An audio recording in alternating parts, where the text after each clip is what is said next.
नमस्कार, NTV India news में आपका स्वागत है। मैं हूं साक्षी। पेश है आज की प्रमुख हलचल। मध्य प्रदेश में चुनाव आयोग द्वारा निर्वाचन कार्यक्रमों की घोषणा करते ही चुनावी प्रक्रिया में जोर पकड़ लिया है। 14 अक्टूबर को एक विशेष मुलाकात के दौरान जिला निर्वाचन अधिकारी कलेक्टर साकेत मालवीय ने एनटीवी इंडिया न्यूज को सीधी जिले के चारों विधानसभा में चल रही चुनावी तैयारी की जानकारी दी। मुलाकात के दौरान एनटीवी इंडिया न्यूज ने जिले के कलेक्टर से चुनाव के दौरान पैसे के दुरुपयोग सहित अन्य अवैध तरीकों को रोकने पर सवाल उठाया तो उन्होंने कहा कि चुनाव आयोग ने पर्याप्त शक्तियां दी है। चुनाव में अवैध तरीकों को रोकने के लिए इसके लिए हमारी टीम में भी पहुंच चुकी है, जिन्होंने अपना काम शुरू कर दिया है। इसके साथ ही जिला निर्वाचन अधिकारी ने एनटीवी इंडिया न्यूज के पूछे गए अन्य कई सवालों के जवाब दिए। सर, सीधी जिले की चारों विधानसभा में निर्वाचन को लेकर क्या तैयारी चल रही है? अब तक आपने किन किन विधानसभा क्षेत्रों का भ्रमण किया है? लगातार इसमें तैयारियां जारी हैं। 9 तारीख को अधिसूचना जारी होने के पश्चात और चुनाव आयोग के द्वारा जो शेड्यूल जारी किया गया है चुनाव के, तत्काल प्रभाव से जो आदर्श आचार संहिता प्रभावशील हुई है, उस समय से अब तैयारियां, चूंकि उसके पूर्व से जब भी कोई सामान्य निर्वाचन होता है तो तैयारियां लगभग 6 महीने पहले से प्रारंभ हो जाती हैं।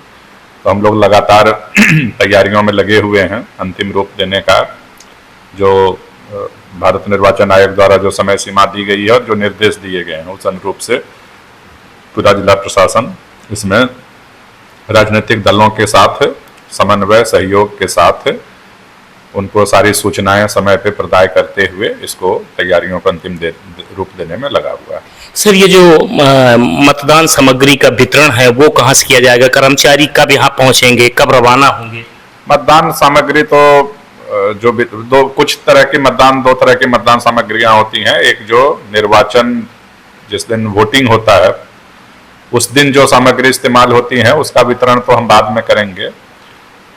सारे विधानसभाओं के लिए सामग्री का वितरण जो निर्वाचन दिवस के लिए आवश्यक है वो तो उसी समय करेंगे। एक दिन पहले होता है, सामग्री लेकर रवाना होते हैं। बट कतिपय सामग्रियां ऐसी होती हैं जो पूर्व से ही आरओ को उपलब्ध कराए जाते हैं। विभिन्न प्रकार के और कार्यालयीन रिपोर्ट्स और अन्य व्यवस्थाएं होती है जो पहले की जानी होती है, पोल के पहले। वो सब सामग्री का वितरण की प्रक्रिया हमारी जारी है और जब जैसा आवश्यकता होगा जो आयोग के निर्देश अनुसार हम उपलब्धता सुनिश्चित कराते रहेंगे। सर, आप स्वीप की गतिविधियां भी चलाते हैं, जिले के नागरिकों को जागरूक करने का प्रयास करते हैं, मतदाताओं से क्या अपील करना चाहेंगे? सर, पूर्व में आप देखिए कि कई सारे नए मतदाता जुड़े हैं। इस साल जो मतदाता सूची का पुनरीक्षण हुआ है, लगभग 60,000 मतदाता का नाम नया जुड़ा है। वो सभी सबसे पहले बधाई के पात्र हैं। जिला प्रशासन के सभी विभाग भी बधाई के पात्र हैं कि इतने सारे मतदाताओं को मतदाता सूची में लाने का एक महान काम किया गया है। पहले से जो जिनके नाम सूची में हैं उनको भी और पुनरीक्षित करते हुए सुदृढ़ करने का प्रयास किया गया कि ताकि उसमें कहीं कोई गलतियां ना हो। तो लगभग 10 लाख से ज्यादा मतदाता हैं चारों विधानसभाओं में। महिलाओं की संख्या में भी काफी इजाफा हुआ है। तो ये सारे स्वीप गतिविधियों का ही परिणाम था कि इतनी बड़ी संख्या में मतदाता के नाम मतदाता सूची में आए हैं, जिनमें महिलाओं का भी जो छूटे हुए थे उनमें भी लाने का काम किया गया है। अब दूसरा काम इसमें यही है कि ये सभी मतदाता मतदान केंद्रों पे आके अपने मताधिकार का प्रयोग कर सकें। इसके लिए मतदान केंद्र को व्यवस्था से युक्त बनाना, उस एरिया को भयमुक्त बनाना, पहुंच मार्ग को बेहतर बनाना, उनके बारे में मतदाताओं को अपने मतदान केंद्र के बारे में जानकारी हो, इसके बारे में बेहतर व्यवस्थाएं करना, इन सारे बिंदुओं पे लगातार विभिन्न विभाग प्रयास कर रहे हैं। स्वीप गतिविधियां भी इसमें प्रमुख हैं। बीएलओ, बीएलएज, इन सभी के सहयोग से हम ये प्रयास में हैं कि एक भयमुक्त वातावरण में एक बेहतर सुखद अनुभव के साथ सभी मतदाता अपने मतदान केंद्रों पे जाके मतदान का प्रयोग कर पाएं।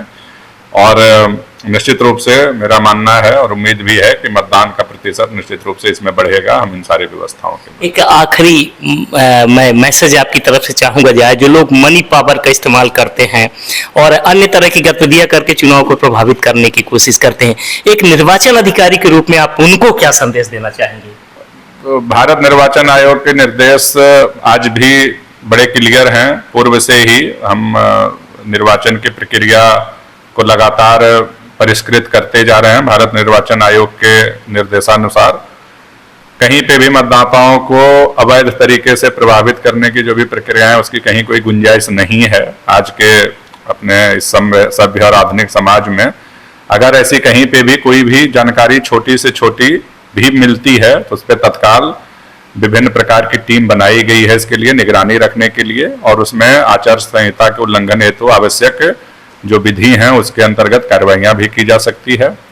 हम लोग राजनीतिक दलों से भी बैठकों में भी हमने आग्रह किया है कि वैध तरीके से ही मतदाताओं तक पहुंचे जाएं और उनसे अपनी बातें रखी जाए, उनको प्रभावित करने का प्रयास तो हो लेकिन वो कोई अवैध तरीका ना हो। तो इसके लिए राजनीतिक दलों के साथ भी लगातार हमारी चर्चाएं होती रहती हैं और बाकी हमारी जो टीम है वो भी लगातार निगरानी कर रही है। कहीं से भी अगर नागरिकों के माध्यम से, मीडिया के माध्यम से, किसी अन्य माध्यम से अगर कोई भी छोटी से भी सूचना मिलती है तो लगातार जिला प्रशासन के जो विभिन्न विभाग की टीम है, केंद्रीय एजेंसियों की टीम भी यहाँ डिप्लॉय हो गई है, तो हम लोग तत्काल कार्रवाई करेंगे। पूरा प्रयास ये रहेगा कि मतदान बिल्कुल निष्पक्ष और शांतिपूर्ण वातावरण में हो, और ये केवल मतदान दिवस के दिन नहीं हो बल्कि उससे पहले भी समाज में, जिले में इस तरह की व्यवस्था, वातावरण निर्मित हो सके। बहुत बहुत धन्यवाद। विधानसभा निर्वाचन 2023 के दृष्टिगत शांतिपूर्ण एवं निष्पक्ष निर्वाचन संपन्न कराने के लिए कलेक्टर एवं जिला निर्वाचन अधिकारी साकेत मालवीय के निर्देशन में एफएसटी तथा एसएसटी दलों द्वारा कड़ी निगरानी रखी जा रही है। इसी क्रम में बहरी में गोपद नदी पुल पर एसएसटी द्वारा 3 लाख रुपए अनुमानित मूल्य के सोने चांदी के आभूषण जब्त किए गए हैं। जांच के समय वैध दस्तावेज प्रस्तुत नहीं करने पर उक्त कार्यवाही की गई है। उल्लेखनीय है कि निर्वाचन के दौरान धन बल, बाहुबल तथा मादक पदार्थों का दुरुपयोग रोकने के लिए जांच दलों द्वारा तत्परता से कार्यवाही की जा रही है। 50,000 रुपए से अधिक नकदी पाए जाने पर वैध दस्तावेज प्रस्तुत करना अनिवार्य होगा। इसी प्रकार अधिक मात्रा में सोने चांदी के आभूषण आदि के संबंध में भी वैध दस्तावेज प्रस्तुत करने होंगे। कलेक्टर श्री मालवीय द्वारा जिलेवासियों से अपील की गई है कि यदि कोई व्यक्ति या व्यापारी 50,000 रुपए से अधिक की नकदी लेकर यात्रा कर रहा है तो उसके संबंध में वैध दस्तावेज अवश्य रखे। भाजपा प्रत्याशी एवं सांसद श्रीमती रीति पाठक ने रामपुर नगर पालिका वार्ड क्रमांक 19 सिनौता, गड़ा बबन सिंह, दाड़ी, कोचिटा, जोगीपुर सहित अनेक ग्रामों में नुक्कड़ सभा को संबोधित करते हुए कहा कि भारतीय जनता पार्टी की सरकार दलितों, शोषितों, वंचितों, गरीबों एवं सर्वहारा वर्ग की सरकार है। भाजपा ने 33% का आरक्षण देकर विधानसभा और लोकसभा में बहनों की भागीदारी सुनिश्चित की है, तो वहीं दूसरी ओर लाडली लक्ष्मी, लाडली बहन जैसी अनेकों योजनाएं चलाकर बहनों को सशक्त और समृद्धिशाली बनाया है। कांग्रेस पर प्रहार करते हुए श्रीमती पाठक ने कहा कि कांग्रेस ने मध्य प्रदेश को बंटाधार प्रदेश बना दिया था। कफन के लिए गरीबों को मिलने वाली सहायता आज तक कमलनाथ सरकार ने बंद कर दी थी, यह हमें नहीं भूलना चाहिए। विधानसभा निर्वाचन के दृष्टिगत कलेक्टर एवं जिला निर्वाचन अधिकारी साकेत मालवीय की अध्यक्षता में सेक्टर अधिकारियों की बैठक का आयोजन किया गया। कलेक्टर ने कहा कि सभी सेक्टर अधिकारी अपने मतदान केंद्रों का नियमित रूप से भ्रमण करें, मतदान केंद्रों में सभी आधारभूत सुविधाओं की उपलब्धता के संबंध में जानकारी उपलब्ध कराएं। इसके साथ ही सभी मतदान केंद्रों में मतदान केंद्र के संबंध में आवश्यक जानकारियां प्रदर्शित किया जाना सुनिश्चित करें। कलेक्टर ने कहा कि सेक्टर अधिकारी पीठासीन अधिकारियों के साथ प्रशिक्षण प्राप्त करेंगे तथा उनके दायित्वों के विषय में भी अवगत रहेंगे। ईवीएम मशीनों की कमीशनिंग के समय भी सेक्टर अधिकारी उपस्थित रहेंगे तथा ईवीएम मशीनों के प्रोटोकॉल के संबंध में पूरी जानकारी रखेंगे तथा कड़ाई से उसका पालन सुनिश्चित करेंगे। प्रशिक्षण के दौरान अपर कलेक्टर एवं जिला निर्वाचन अधिकारी राजेश शाही तथा master trainers doctor Arvind Kumar Tripathi, doctor KB Singh द्वारा सेक्टर अधिकारियों से जुड़े प्रावधानों के विषय में विस्तार पूर्वक बताया गया। प्रशिक्षण में उपखंड अधिकारी गोपद बनासिले शर्मा सहित समस्त सेक्टर अधिकारी उपस्थित रहे। टोको रोको ठोको क्रांतिकारी मोर्चा की अगुवाई में 18 सितंबर से मझौली उपखंड के ग्राम मूसामोड़ में किसानों द्वारा की जा रही भूख हड़ताल का किसान मंच ने समर्थन किया और आंदोलन के समर्थन में अपना समर्थन पत्र भेजा है। किसान मंच राष्ट्रीय स्तर पर किसानों के सवालों को लेकर संघर्ष करने वाला संगठन है। किसान मंच की स्थापना पूर्व प्रधानमंत्री स्वर्गीय बीपी सिंह द्वारा की गई थी, जो उसके संस्थापक अध्यक्ष थे। वर्तमान किसान मंच के राष्ट्रीय अध्यक्ष श्री विनोद सिंह द्वारा मूसा मोड़ी किसान आंदोलन के समर्थन में पत्र भेजकर यह कहा गया है कि भूमिका एवं मूसा मोड़ी के किसानों की भूमियों का अधिग्रहण आर्यन पावर कंपनी के लिए 1200 मेगावाट बिजली उत्पादन के लिए किया गया है। यह भूमि अधिग्रहण किसानों को धोखे में रखकर छल करके किया गया है। प्रभावित किसानों में से अधिकतर किसान आदिवासी समुदाय के हैं। उन्हें यदि उनकी जमीनों से बेदखल कर विस्थापित कर दिया जाएगा तो उनके एवं उनके बाल बच्चों के जीवन संभालने के लिए दूसरा कोई सहारा नहीं है। इस अधिग्रहण के खिलाफ यहाँ के किसान वर्ष 2011 से संघर्ष कर रहे हैं। किसान मंच सदा किसानों के साथ खड़ा रहा है। 14 अक्टूबर 2023 को भूख हड़ताल के 27वें दिन अधिग्रहण प्रभावित किसान नंदलाल सिंह गोड़ के द्वारा कृष्ण बहादुर सिंह गोड़ और प्रदीप सिंह गोड़ को अधिग्रहित भूमि की मिट्टी की तिलक लगाकर अनशन पर बैठाया गया। रिपोर्टर हिमानी रौतेला ने बताया कि भीमताल में उत्तराखंड राज्य विधिक सेवा प्राधिकरण के निर्देशानुसार माननीय जिला न्यायाधीश अध्यक्ष जिला विधिक सेवा प्राधिकरण सुजाता सिंह की अध्यक्षता में शनिवार को पंचायत घर जलिया गांव भीमताल में बहुउद्देशीय शिविर साक्षरता एवं जागरूकता शिविर का आयोजन किया गया। शिविर को संबोधित करते हुए अध्यक्ष जिला विधिक सेवा सुजाता सिंह ने मुख्य रूप से बालिकाओं की शिक्षा के विषय पर आम जनमानस को अधिक से अधिक बालिकाओं को शिक्षित किए जाने के लिए प्रेरित किया। उन्होंने कहा कि आज वर्तमान में महिलाएं हर क्षेत्र में कार्य कर रही हैं। हम बालिकाओं को शिक्षित करेंगे तो समाज के साथ ही देश भी विकास के पथ पर अग्रसर होगा। उन्होंने सभी से बालिकाओं को शिक्षा के लिए प्रेरित करने को कहा। शिविर में अध्यक्ष सिंह द्वारा पात्र दिव्यांग को व्हील चेयर प्रदान किए गए। साथ ही शिविर में विभिन्न विभागों द्वारा स्टॉल लगाकर साक्षरता एवं विधिक से की जानकारी दी गई, जिसका अध्यक्ष जिला विधिक सेवा प्राधिकरण द्वारा निरीक्षण भी किया गया। शिविर में वृद्धा पेंशन आयुष्मान कार्ड बनाए गए। साथ ही विद्युत विभाग द्वारा विद्युत बिल सुधारीकरण, पशुपालन विभाग द्वारा पशुओं की बीमारी की जानकारी तथा औषधि वितरण किया गया। जिला विधिक सेवा प्राधिकरण द्वारा लोगों की समस्याओं का निराकरण किया गया तथा स्टॉल लगाकर कानूनी ज्ञान माल पुस्तकों का वितरण भी किया गया।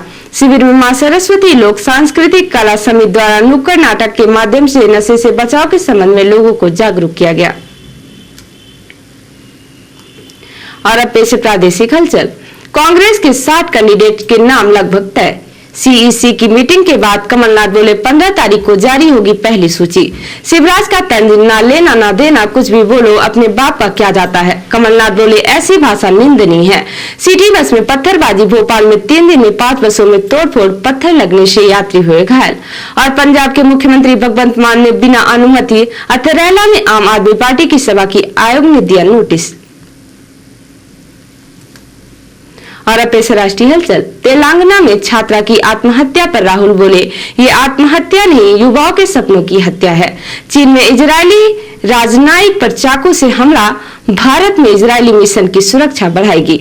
हमास लड़ाके पालने से उठा ले गए इजरायली बच्चे। माँ बाप को मारा, बच्चे को पानी देकर बिस्मिल्लाह बुलवाया। और इजराइल पर हमले का कमांडर मारा गया। गाजा में पानी खत्म होने की कगार पर 20 लाख लोगों की जिंदगी को खतरा। तो ये थी आज की प्रमुख हलचल। नमस्कार।